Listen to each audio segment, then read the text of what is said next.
안녕하십니까. 이번 시간은 노이즈 배리어, 방음벽에 대해서 알아보도록 하겠습니다. 방음벽의 종류는 이제 반사, 흡음, 간섭, 공명형 이렇게 해서 이제 크게 네 가지로 나눠지고요. 각 단어가 이제 의미하는 대로 그런 이제 기능을 이용해서 이제 방음하는 그런 이제 방음벽이 되겠습니다.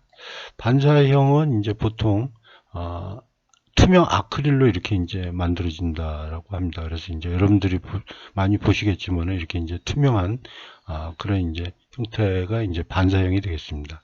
그래서 이제 일조권이나 이제 조망권이 확보되는 이제 장점이 있지만은요. 이제 새들이 여기 와서 이제 부딪혀서 많이 죽는다라고 해요. 그래서 이제 버드 세이버를 이제 요즘에 많이 적용하고 있는데 이 버드 세이버가 이 점입니다. 그래서 이제 새들이 이 방음벽을 인식할 수 있도록 하는 그런 이제 스티커를 버드 세이버라고 하는데요. 자세한 내용은 다음 페이지에 설명을 한번 드려보도록 하겠습니다. 그리고 이제 설치할 때 주의할 점은 반사음에 영향이 없는 곳에 이제 설치를 해야 되겠죠. 그래서 이제 보통 한적한 곳에 이제 많이 설치한다라고 이해를 하시면 될 것 같습니다. 그리고 이제 흡음형은 다공 판넬, 흡음재, 차음재로 이제 보통 재료가 이제 조합이 돼서 되어 있고요. 보통 이제 흡음을 하는 그런 이제 재질의 이제 역할을 통해서 방음을 하는 그런 이제 방음벽이 되겠습니다. 그래서 이제 일반적으로 주로 이제 도심에 주로 이제 적용을 하게 되고요. 흡음형 전체로 되어 있는 경우도 있지만 이와 같이 이제 반사형으로 혼합형으로 이제 적용되어 있는 그런 경우도 이제 많이 보실 수 있을 것 같습니다. 그리고 이제 간섭형은 이제 이와 같이 이제 그림과 같이 어떤 이제 보통 방음벽 상단에 이렇게 이제 많이 설치가 되는데요. 어떤 이제 돌기물이라고 이제 볼 수 있겠죠. 그래서 이제 이 경우가 설치되면은 이제 어떤 음의 전달 경로차도 크게 발생하고요. 어떤 이제 간섭에 의해서 음을 저감시키는 그런 이제 방음벽이 간섭형 방음형이다라고 이해를 하시면 될 것 같습니다. 다음에 이제 공명형 방음벽은요, 이와 같이 이제 벽에 어떤 이제 구멍들이 이제 많이 있는 거죠. 그래서 이제 캐비티 레조넌스를 이용해서 어떤 이제 감쇄를 한다라고 보시면 될 것 같습니다. 그래서 이제 이 공명형은 통상 이제 저희 주변에서 좀 보기가 힘든 경우고요. 보통은 이제 이 반사, 흡음, 간섭형이 일반적으로 저희가 이제 볼 수 있는 그런 이제 방음벽의 종류가 되겠습니다. 그래서 이제 단독으로 이렇게 돼 있는 경우도 있고 보통은 이제 다 혼합돼서 사용을 하고 있는 그런 이제 실정이 있습니다. 버드 세이버는 이제 조류의 충돌 방지용 스티커라고 이제 보시면 됩니다. 그래서 여러분들 이제 많이 보셨겠지만 어떤 이제 투명 방음벽, 이제 반사형 방음벽에 보면은 이와 같이 이제 맹금류의 어떤 실루엣을 이렇게 이제 붙여놓은 그런 이제 경우를 많이 보셨을 겁니다. 근데 이제 이 실루엣들이 이제 효과가 좀 미비하다라고 해요. 그래서 이제 효과도 미비하고 여기 많이 비어 있잖아요. 그래서 이제 비어 있어서 이제 효과도 미비하고 그다음에 이제 미관도 별로 안 좋아서 요즘에는 이제 이와 같이 도트형 스티커로 이제 많이 붙여간다라고 해요. 그래서 이제 이게 이제 시험도 해보고 뭐 여러 가지 적용을 해보니까 효과가 이제 우수하다라고 합니다. 그리고 이제 미관도 그렇게 나쁘지 않고 양호하다라고 하고요. 그래서 이제 이러한 도트 스티커를 최근에 이제 많이 사용해서 어떤 이제 조류를 보호하고 있다라고 합니다. 참고적으로 이제 아시면 도움이 될 것 같습니다. 그리고 이제 이 도트의 이제 어떤 이제 적용 형태는 이 도트는 이제 6mm 사각형이라고 하고요. 그리고 이제 요 간격은 50mm 정도 되는 게 이제 효과가 크다라고 하고 있습니다. 방음벽을 설치했을 때 어떤 이제 효과를 삽입 손실이라고 하는데 그 삽입 손실에 대해서 알아보도록 하겠습니다. 본 그림과 같이 이제 이 도로교통 소음이 있고요. 이거를 이제 차단하기 위해서 방음벽을 이렇게 이제 설치하게 되죠. 그래서 이제 여기 수음점 위치, 리시버 위치에서 이제 저희가 이제 저감된 음을 듣게 하는데요.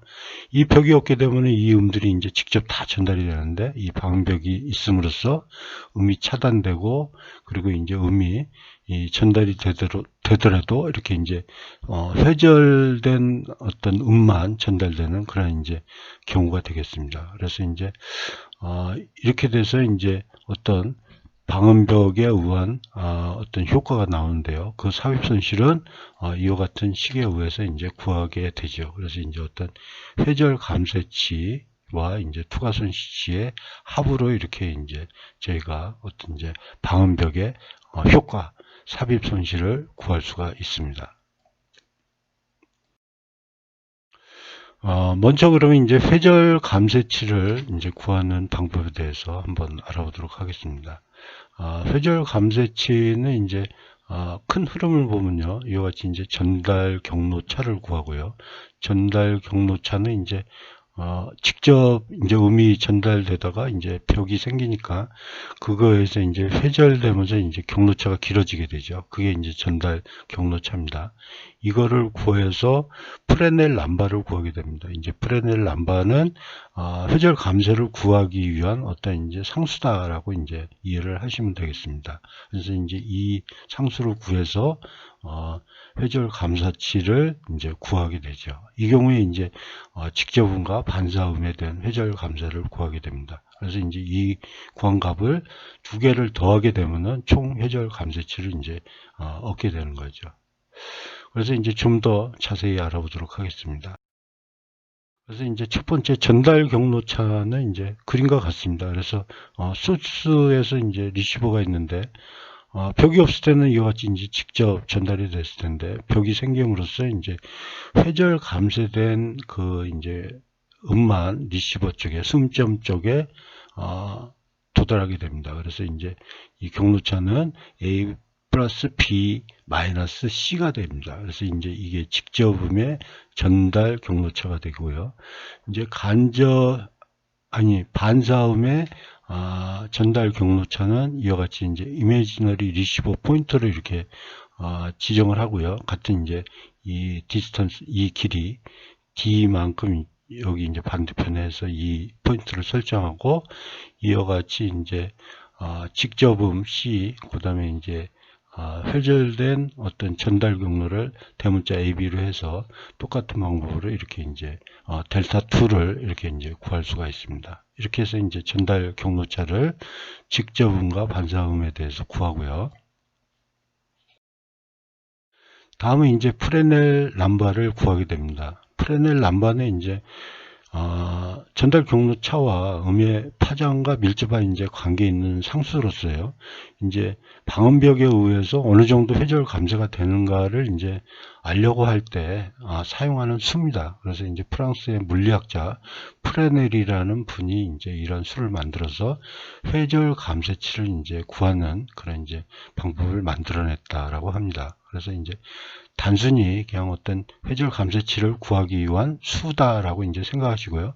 그 수는 어떤 이제 전달 경로차와 파장과 밀접한 관계가 있다라고 이해를 하시면 됩니다.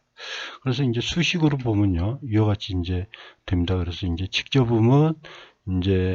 직접음의 프레넬 남바는 전달 경로차를요 2분의 란다로 이제 나눠줬어요. 그래서 이제 이게 바로 이제 프레넬 남바고요. 이걸 이제 정리를 하게 되면 이와 같은 식으로 나타날 수 있죠. 그래서 이제 란다는 F분의 C니까요. 이와 같이 이제 F분의 C를 대입하게 되면 이렇게 이제 C분의 2 F 델타 1이 됩니다. F는 이제 주파수고요. C는 이제 음속이 되겠죠.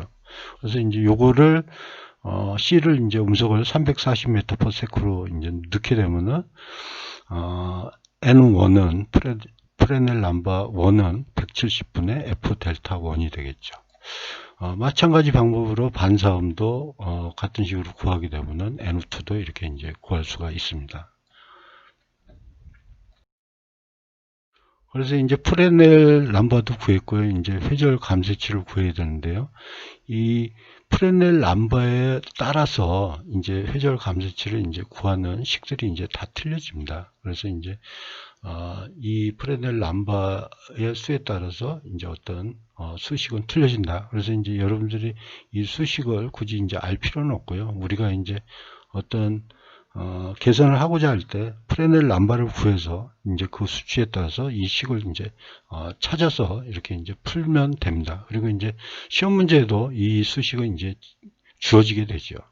그래서 이제 이 회절 감쇄치를 구해서 이거를 이제 직접음과 이제 반사음에 대해서 이제 더해버리면은 직접음, 반사음에 대해서 더하면은 총 회절 감쇄치, 저희가 구하고자 하는 회절 감쇄치를 구할 수 있게 되는 겁니다. 이제 회절 감쇄치를 구했고요. 저희가 이제 최종적으로 이제 투과 손실 감쇄치와 이제 더해서 구하는 게 이제 삽입 손실이라고 했으니까요. 그거를 이제 구하기 위해서는 이제 전에 말씀드린 요 식으로 이제 대입해서 구하면 되는 거죠. 그래서 이제 여기는 회절 감쇄치에 이제 합의되고요. 여기는 이제 투과 손실치가 됐죠. 그래서 이제 요 식에다 넣게 되면은 이제 방음벽을 설치했을 경우에 어느 정도 손실이 생기는지 저감이 되는지 알 수 있는 그런 이제 값이 되겠습니다. 다음은 이제 방음벽의 어떤 상단 구조물에 대한 효과를 이제 알아보도록 하겠습니다. 그래서 이제 방음벽을 이제 높이를 증대해야지 이제 회절 감쇄가 이루어져서 이제 소음 저감이 된다라는 걸 이제 이해하셨고요. 그런데 이제 높이를 증대하게 되면 이제 조망권이라든지 일조권 침해가 발생하고요. 그 다음에 이제 뭐 운전자나 보행자가 이제 위협적 요소로 작용한다라고 해요. 너무 높으면은. 그리고 이제 재료비, 시공비도 많이 들게 되고요. 그래서 이제 상단 구조물을 설치하게 되는데 이게 이제 어떤 회절각을 증대시킨다고 해서 어떤 이제 그 경로 차이를 이제 크게 발생해서 이제 높이를 증대한 효과와 이제 동일한 효과를 나타낸다라고 합니다. 그래서 이제 상단 구조물을 설치한다라고 이해를 하시면 되겠습니다. 그래서 이제 그림으로 보시면 이제 방음벽 상단에 이 빨간색 부분과 같은 이제 돌기물을 설치하는 게 이제 어떤 이제 상단 구조물이라고 하고요. 그림으로 이제 한번 보시면은 이와 같이 이제 단순히 수직의 어떤 이제 방음벽만 있을 때는 전달 경로가 이렇게 이제 회절 감쇄가 이렇게 이루어지는데 만약에 이와 같은 이제 빨간 부분에 이제 돌기물이 있다라고 하면은 음이 이제 이와 같이 어떤 회절 감쇄가 이제 생기는 더 커지는 거죠. 그래서 이제 어떤 경로차가 더 커지게 돼서 경로차가 커진다는 거는 이 세타가 세타 다시로 이제 세타 다시가 훨씬 크다라는 얘기입니다. 그래서 이제 이 H만큼 어떤 이제 높이를 증대한 방음벽의 높이를 증대한 효과가 나온다는 거죠. 그래서 이제 이런 효과를 누리기 위해서 상단 구조물을 설치한다라고 이해를 하시면 될 것 같습니다. 다음은 방음벽의 설치 기준에 대해서 알아보도록 하겠습니다. 지금까지 이제 저희가 회절 감쇄치와 이제 어떤 삽입 손실을 이제 구하고요. 이제 이런 과정에서 어떤 음원이나 수음점의 어떤 이제 기준을 가지고 그 효과를 이제 파악해야 되는데요. 그 기준점을 이제 어떻게 설정하는지 거기에 대한 것이라고 이제 이해하시면 되겠습니다. 그래서 이제 음원은 높이를 0.5m라고 이제 보통 해서 저희가 이제 예측을 하고요.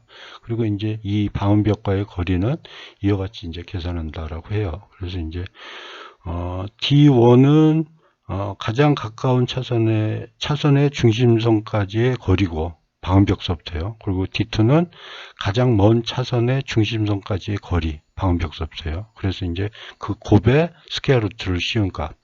요 포인트에서 이제 음원의 위치가 있다라고 생각하고 그리고 이제 방음벽의 효과를 이제 파악하게 되는 거죠.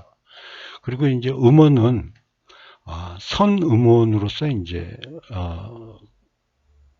그 고려해서 이제 계산을 하게 됩니다. 그래서 이제 무한 길이의 이제 선 음원으로 이제 고려를 하는 거죠. 그래서 이제 일반적으로는 포인트 소스 이제 점음원이라고 이제 해서 저희가 이제 보통 거리 감쇄하고 이제 뭐 이런 거를 많이 따졌는데, 도로교통소음이나 이제 어떤 철도 차량의 소음은 이제 굉장히 길기 때문에 선음원, 라인 소스라고 이제 고려를 많이 하죠. 그래서 이제 이 선음원으로 하고요. 무한 길이라고 이제 검토를 하는데, 방음벽의 길이는 이제 무한정으로 할 수가 없기 때문에 이제 수음점에 영향을 미치지 않도록 어떤 이제 길이 설계를 한다라고 이해를 하시면 될 것 같습니다. 그리고 이제 수음점의 위치는 높이 1.5m로 해서 이제 보통 그 방음벽의 효과를 파악하죠. 그래서 이제 이렇게 한다라고 하는데, 수음점의 위치는 좀 더 자유도가 좀 많이 있습니다. 그래서 이제 어떤 보통 이제 소음이 큰 지점, 뭐 대피할 수 있는 지점, 그리고 이제 뭐 높은 건물일 경우에는 뭐 창문 밖에 이제 뭐 0.5에서 2m 지점, 그래서 이제 자유도가 좀 큽니다. 이런 기준에 의해서 방음벽의 효과를 예측을 한다라고 이해를 하시면 되겠습니다. 방음벽의 효과에 대해서 한번 알아보도록 하겠습니다. 그래서 이제 방음벽이 효과가 뭐 상당히 있는 것 같은데, 근데 이제 사실 효과가 없는 부분이 상당히 많이 있어요. 그래서 이제 우리나라는 특히 이제 아파트에 많이 거주를 하고 있기 때문에 그런 문제가 이제 효과가 없는 그런 효과가 없는 게 많이 나타나게 됩니다. 그래서 이제 통상은 이제 음원과 수음점 사이에 가시선상에 있으면은 효과가 없다. 그래서 이제 가시선상이라고는 눈으로 보인다 이거죠. 음원이. 그런 경우에는 효과가 없다. 그래서 이제 높이를 이제 막 증대를 해야 되잖아요. 근데 이제 여러 가지 이제 문제가 있기 때문에 건설비도 올라가죠. 그 다음에 이제 뭐 일조권, 조망권 침해도 발생하죠. 뭐 이런 이유 때문에 높이는 뭐 한정돼 있잖아요. 그래서 이제 이러한 문제도 있다라는 걸 이해하시면 될 것 같습니다. 그리고 이제 보통은 아파트의 경우에 보통 5층 이하에서 효과가 있고 그 이상에서는 효과가 없다라고 이해하시는 게 일반적이다라고 이제 아시면 될 것 같습니다. 그리고 이제 저층에서도 이제 어떤 효과를 저희가 방음벽을 설계해서 이제 설치해서 얻을 수 있는 효과는 좀 한정적인 것 같습니다. 그래서 이제 5dB 정도는 이제 간단히 이제 실현할 수 있다라고 해요. 그래서 이제 에너지 저감 수준은 이제 한 60% 큰 거죠. 그리고 이제 10dB 정도가 이제 가장 일반적이고 저희가 이제 주의 깊게 설계해서 하면은 이제 실현 가능성이 있는 그런 이제 수준인 것 같습니다. 그래서 이제 에너지 저감 수준이 이제 90%입니다. 그래서 이제 이 90%라고 하면은 이렇게 이해하시면 되죠. 만약에 이제 80dB인데 이제 70dB를 줄인다고 하면은 10dB를 이제 줄이는 거잖아요. 그러면 이제 만약에 거꾸로 70dB짜리 10개가 있어야지 80dB가 되잖아요. 그래서 이제 80에서 70으로 줄이려고 그러면 70짜리 9개를 이제 없애버려야 돼요. 그래서 이제 90%를 저감해야 되는 그런 이제 큰 대책이 필요한 거죠. 그래서 이제 보통 10dB라고 하면은 저희가 이제 필링상으로 음을 들었을 때는 2배 정도 저감됐다라고 느끼는 그런 수준이기 때문에 이 정도 선에서 이제 방음벽 설계가 되는 것 같고요. 그 다음에 이제 15dB는 굉장히 좀 어렵다라고 해요. 그래서 이제 97dB, 97% 수준이 없어져야 된다는 거죠. 그리고 이제 20dB는 거의 이제 불가능하다라고 합니다. 그래서 이제 이 경우는 이제 99%를 없애야 되는 거예요. 그래서 이제 80dB에서 60dB를 이제 없앤다라고 이제 똑같이 생각을 해보면은, 아니 80dB에서 60dB를 이제 줄인다라고 생각을 해보면은 60dB짜리 100개가 있어야지 80dB가 되거든요. 그래서 이제 그 경우에 99개를 없애버려야 되잖아요. 99개를.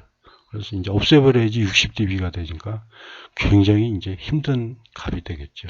그래서 이제 방음벽의 이제 효과는 보통 한 10dB 정도로 보고 설계를 하고 있다라고 아시면 되고, 5층 이상에서는 효과가 좀 미비하다, 없다, 미비한 것보다 없다라고 이해하시는 게 맞다라고 이제 아시면 좋을 것 같습니다.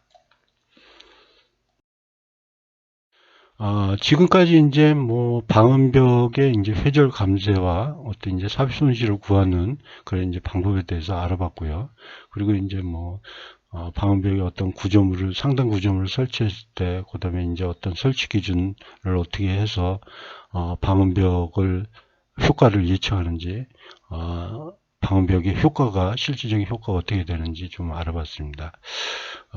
그래서 이제 마지막으로, 어떤 문제를 하나 풀어보고, 정리를 다시 한번 방음벽의 효과를 구하는 방법에 대해서 정리를 해보도록 하겠습니다. 그래서 이제 문제는 이와 같습니다. 그래서 반사율이 1인 지면 위에 500Hz 음에 대해 투과 손실이 30dB인 방음벽이 설치되어 있다.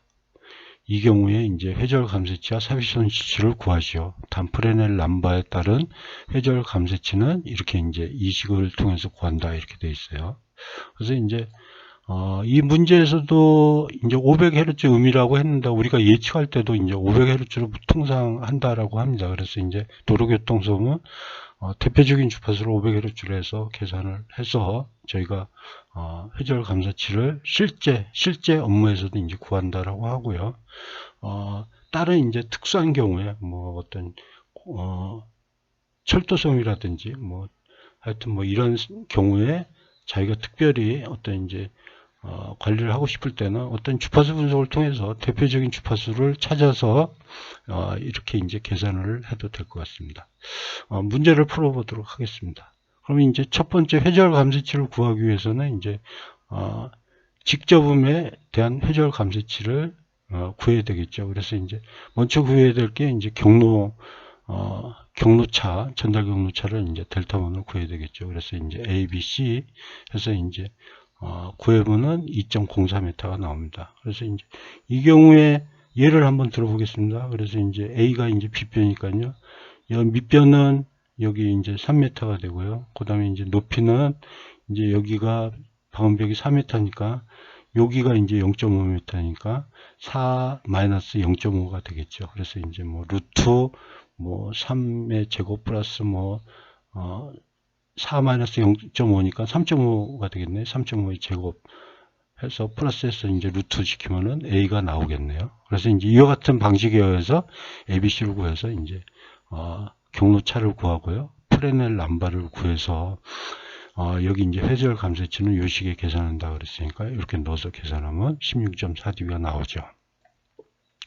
그 다음에 이제 반사음에 대해서 이제 저희가 회절 감쇄치를 구하게 되면은 이같이 이제 이미지너리 수음점을 이렇게 이제 정하고요. 여기서 이제 A, B, C 대문자 A, B, C를 구하게 되면은 저희가 이제 반사음에 대한 어떤 이제 전달 경로 차와 그 다음에 이제 프레넬 남바와 그 다음에 이제 회절 감쇄치를 이제 구할 수 있습니다. 그래서 이제 총 회절 감쇄치는 여기서 이제 문제에서 원하는 회절 감쇄치 총 회절 감쇄치는 이 식에 대입하게 되면 13.8dB가 되는 겁니다.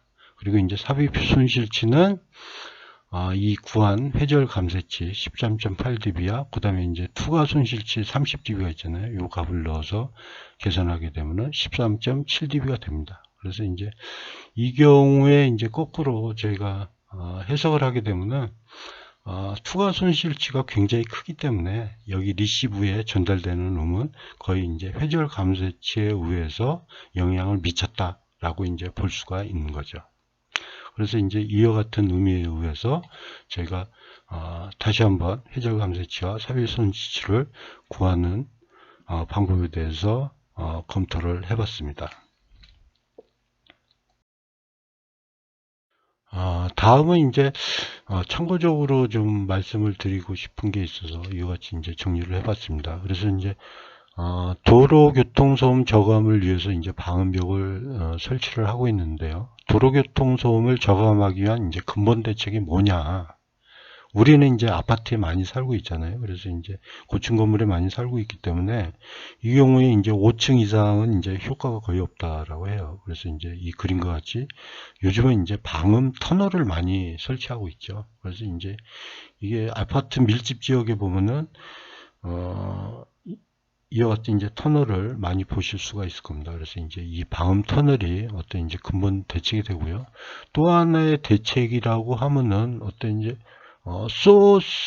소음원을 이제 줄여야 되잖아요. 그래서 이제 소음원을 줄이기 위한 방법이 하나가, 자동차 소음 자체를 줄일 수도 있지만은, 이 노면에 이제 어떤, 포장, 노면의 어떤 이제 거치기를 아주 매끄럽게 해서 저소음 포장도로를 만들면은, 소음이 굉장히 줄어들게 돼요. 그래서 이제 여러분들이 차량이 중요할 때 소음은 보통 이제 그냥 엔진 소음이 클 거다라고 이제 막연히 생각할 수도 있지만은, 실제로 들어보시면은, 타이어와 노면에 의한 마찰 소리가 가장 큽니다. 그래서 이제 요즘에, 주의 깊게 보시면은 아파트 밀집 지역에 노면을 아주 아스팔트 노면을 매끄럽게 설치해서 어떤 이제 노면을 저감시킨 곳을 보실 수 있을 거예요. 그래서 이제 여러분들이 관심을 가지면은 그런 부분도 보실 수 있다라는 말을 조금 참고적으로 또 드리고 싶네요. 그래서 이제 이러한 게 결국 우리나라의 근본적인 대책이 아닐까 하는 개인적인 생각을 해봅니다. 오늘 방음벽에 대해서 전반적인 내용에 대해서 여러 부분에 대해서 이제 길게 말씀을 드렸는데요. 주변에 이제 저희 나라에서는 특히 이제 방음벽이 이제 많이 적용되어 있으니까 이런 부분에 대해서 여러분들이 이해할 수 있는 좋은 기회였으면 합니다. 감사합니다.